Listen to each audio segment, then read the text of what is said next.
The Cutting of My Long Hair by Zit Khalasa. Paragraph 1. The first day in the land of apples was a bitter cold one, for the snow still covered the ground and the trees were bare.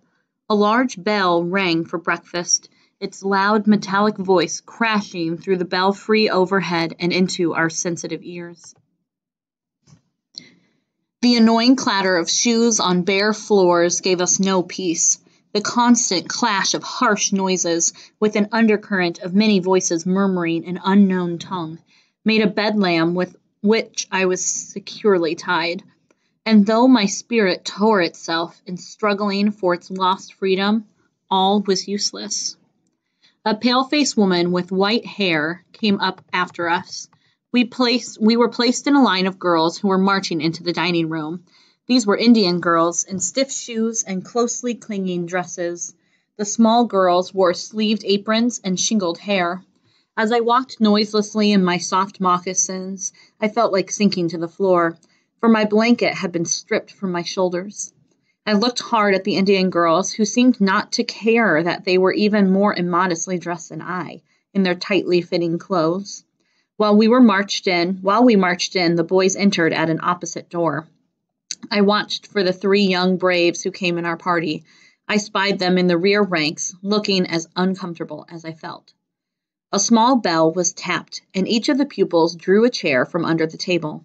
Supposing this act meant they were to be seated, I pulled out mine and at once slipped into it from one side. But when I turned my head, I saw that I was the only one seated, and all the rest at our table remained standing. Just as I began to rise, looking shyly around to see how chairs were to be used, a second bell was sounded. All were seated at last, and I had to crawl back into my chair again. I heard a man's voice at one end of the hall, and I looked around to see him, but all the others hung their heads over their plates. As I glanced at the long chain of tables, I caught the eyes of a pale-faced woman upon me. Immediately I dropped my eyes, wondering why I was so keenly watched by the strange woman. The man ceased his mutterings, and then a third bell was tapped.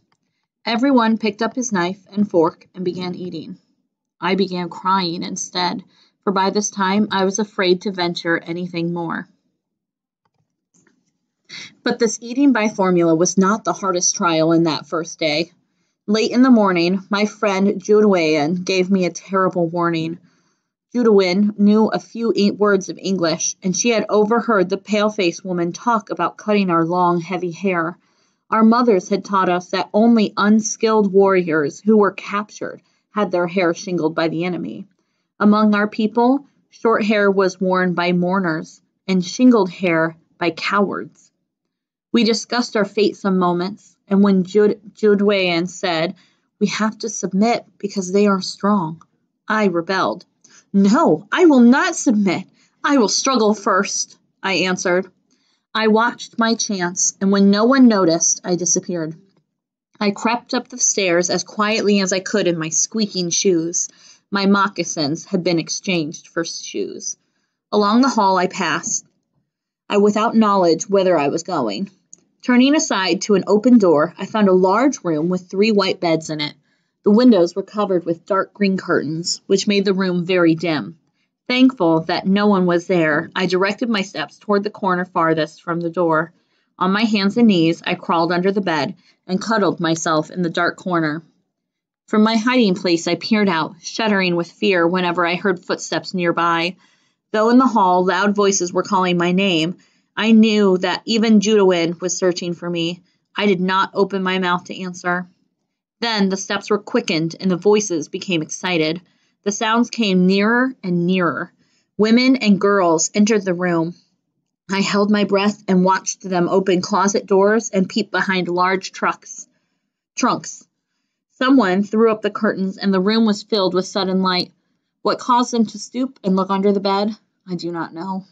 I remember being dragged out, though I resisted by kicking and scratching wildly. In spite of myself, I was carried downstairs and tied fast in a chair. I cried aloud, shaking my head all the while until I felt the cold blades of the scissors against my neck and heard them gnaw off one of my thick braids. Then I lost my spirit. Since the day I was taken from my mother, I had suffered extreme indignities. People had stared at me. I had been tossed about in the air like a wooden puppet, and now my long hair was shingled like a coward's. In my anguish, I moaned for my mother, but no one came to comfort me. Not a soul reasoned quietly with me as my own mother used to, for now I was only one of many little animals driven by a herder.